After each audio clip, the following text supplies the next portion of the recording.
A proposito di cantanti, signorina, vogliamo provare qualcosa insieme? Serena si irrigidì impercettibilmente. Mi chiamo Serena. Certo, non volevo offenderti, ci mancherebbe.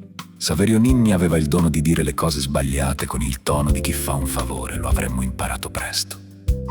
Il rifugio dei musici era un posto che adoravo. Si scendeva per una scalinata poco ripida e ci si ritrovava in un ampio locale, accogliente e raffinato. In fondo c'era il palco, grande, spettacolare.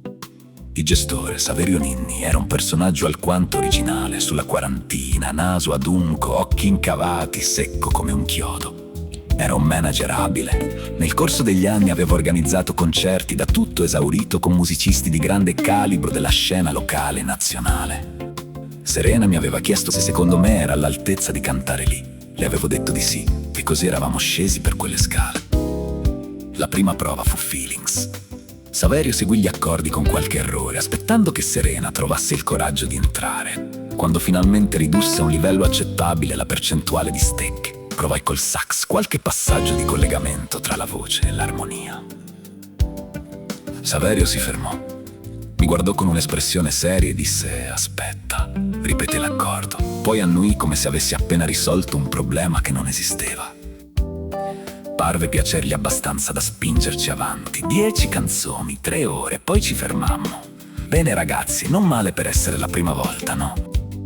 A me è piaciuto, Confermò Serena. Quella sera ci portò a mangiare una pizza in un giardino interno, pagò lui. Brindammo con dello spumante. Saverio alzò il calice. Al nostro trio, entro 3 o 4 mesi faremo il nostro primo concerto e vi garantisco che ci saranno tanti musicisti ad ascoltarci. Dobbiamo provare almeno 2 o 3 volte a settimana, ok? certo, non ci sono problemi. Vero, Max? Mi imbeccò Serena, prima che potessi aprir bocca. Quegli appuntamenti settimanali divennero sempre più piacevoli. Ci presentavamo intorno alle 15 e trascorrevamo i pomeriggi suonando, servendoci da bere o da mangiare, senza spendere una lira. A volte provavo nuovi pezzi sul Fender Rhodes, registrandoli e aggiungendo parti di sax. Nelle serate in cui il locale era aperto, assistevamo a concerti, jazz, fusion, bossa nova, etnica. Facemmo amicizia con molti musicisti, compreso un sassofonista contralto americano che mi diede preziosi consigli sullo strumento. Eravamo di casa. Il personale ci trattava come se fossimo i padroni. Mi sembrava di vivere in un film. Uscivamo dopo i concerti in gruppi nutriti e rimanevamo in giro fino a notte fonda senza preoccuparci dei soldi. Ma sapevo che non sarebbe durata. Una sera risposi al telefono, mezzo addormentato. Era Filippo. Siamo in crisi io e Clelia, mi vuole lasciare. Provai a immaginare una Clelia furiosa, intenta a sfornare parolacce e a lanciare oggetti, ma non ci riuscì. Quell'immagine rimaneva liquida, si disperdeva. Era una ragazza troppo equilibrata per comportarsi così, o forse mi ero fatto di lei un'idea sbagliata. Da un po' di tempo litighiamo sempre per ragioni futili. Lei mi critica per qualche motivo fantasioso e io mi incazzo fino a far degenerare tutto in vere e proprie risse verbali. Sembra che non mi sopporti più. Hai provato semplicemente a chiederle cosa non va? Tante volte, ma non mi ha mai dato una risposta chiara. Dice che sono assente, distratto, che vivo tra le nuvole. A volte le donne sanno essere dure, ma ci azzeccano. Dietro le loro invettive si nasconde spesso una richiesta di amore che credono di non ricevere. Falle capire quanto è importante per te, non solo a parole.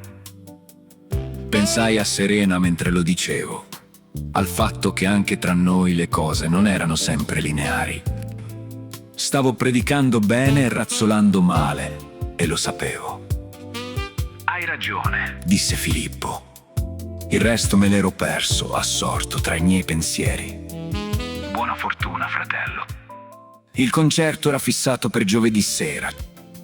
Mi ero ritagliato uno spazio da solista in scaletta. Take Five, Desaffinato, Misty e un blues di fine anni 30 recuperato da una vecchia collana in musicassetta. Quello che non avevo ancora deciso era l'Ancia per il sax, e quella stupida indecisione mi sarebbe costata cara. Episodio 14. I Battle Trio sale sul palco per la prima volta. Non tutti i giovedì sono uguali.